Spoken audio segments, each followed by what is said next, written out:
Audio Jungle.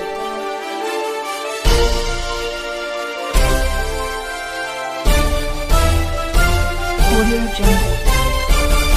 Kotri से हमारे नुमाइंदे एजाज रेडियो की खबर शामिल करते चले। जामशोरा प्रेस क्लब पर जिले शहीद बेनजीराबाद के इलाके दौर के 3 मरी बलोच भाइयों की प्रेस कॉन्फ्रेंस। मीडिया से बात करते हुए कमर अब्बास मरी, रसूल बख्श मरी और किसानों के लीडर कामरेड ताज मरी ने कहा कि तालका डोर में हमारे 16 एकड़ ज़मीन है जिस पर सैयद बाकर शाह, सैयद नजफ ने नाजायज़ कब्जा किया है। इनके आदमी हमें ज़मीन पर जाने नहीं देते, कत्ल करने की धमकियां दी जा रही हैं। इन्होंने मजीद कहा कि 72 ज़मींदार सैयद महसन शाह, सैयद नजफ शाह सियासतदान हैं, मकामी पुलिस हमारी फरियाद नहीं सुनती। कामरेड ताज मरी ने कहा कि सिंध वडेरों का स्टेज बन गई है। हम वज़ीर आज़म इमरान खान और chief justice of Pakistan SSP शहीद बेनजीराबाद से मुतालबा करते हैं कि हमारे साथ इंसाफ किया जाए, हमारी ज़मीन पर कब्ज़ा ख़त्म करवाया जाए, बदसूरत एहतजाज का दायरा वसी किया जाएगा।